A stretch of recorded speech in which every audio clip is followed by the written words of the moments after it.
হয়ে গেছে।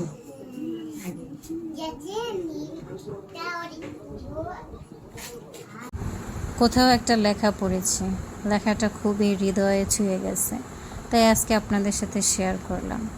একজন মা তার সন্তানের উদ্দেশ্যে লিখেছে, আমি তোমাকে প্রথম নিঃশ্বাস দিয়েছি, আর তুমি আমার শেষ নিঃশ্বাস ত্যাগ করা পর্যন্ত আমার সাথে থাকবা। আমি তোমার জন্ম সনদের সিগনেচার করেছি, আর তুমি আমার মৃত্যু সনদের সিগনেচার করবা। আমি তোমাকে প্রথম কাপড় কিনে দিয়েছি, আর তুমি আর শেষ কাপড় কিনে দিবা। কথাটা অনেক হৃদয় বিদারক, তাই না? অনেক অনেক কষ্ট, তাই না? আমার তো কথাটা পড়ে একদম হৃদয় ছুঁয়ে গেছে। আসলে মা যতদিন আছে না, ততদিন আমরা মূল্য বুঝি না। এত এত দিবস যায়, শুধু মা দিবসেই আমরা মাকে ভালোবাসা প্রকাশ করি। আসলে কি কখনো মাকে সামনাসামনি বলেছি যে মা, তোমার প্রতি আমি কৃতজ্ঞ, তুমি এত কষ্ট করে আমাকে বড় করেছ।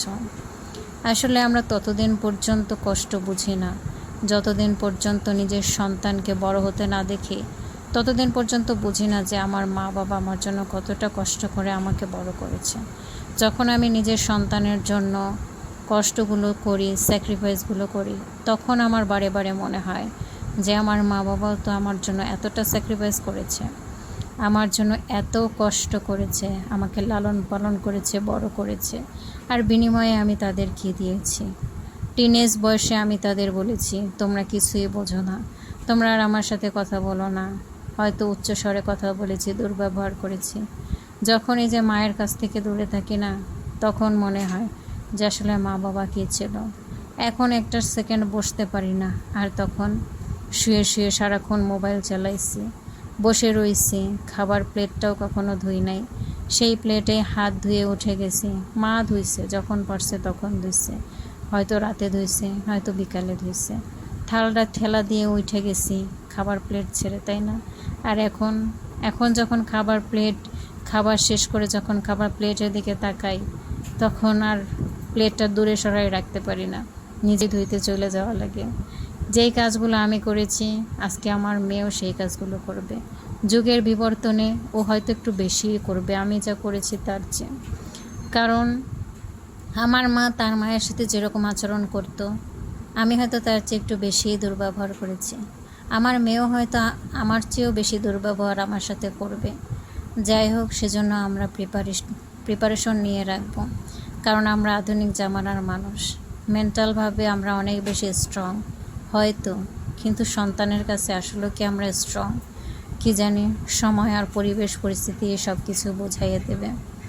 জানি না ঈশ্বর কী লিখে রেখেছে ভাগ্যে, তবে আশা করি সব কিছু ভালোই হবে, যা হবে। কর্মফল অনুযায়ী যদি ফল পাই, তাহলে হয়তো অনেকটা ভালোই পাবো। কারণ আমি আমার মাকে অনেক সম্মান করতাম, অনেক শ্রদ্ধা করতাম। আর আমি আর আমার মা ছিলাম দুজনে পরস্পরের বান্ধবী। এমন কোনো কথা নেই যা আমি আমার মার সাথে কখনো শেয়ার করিনি। সব কিছুই শেয়ার করেছি, মার কথা শুনে চলেছি। এবং আজকে আমি যার ঘরের ঘরণী, তার ঘরের ঘরণীও আমি আমার মায়ের কথাই হয়েছি, আমার বাবার কথাই হয়েছি। অ্যারেঞ্জ ম্যারেজ হয়েছে আমার, ঠকি নাই জীবনে, ভালো মানুষের সঙ্গী হতে পেরেছি। আমার মা বাবার কথা শুনেছি বলে আজ আমি ভালো আছি। এই কথাটা সবসময় আমার মা বলে যে আমার মেয়েটা সবসময় আমার কথা শুনছে, যার কারণে সে জীবনে এখন অনেক ভালো আছে, সুখে আছে।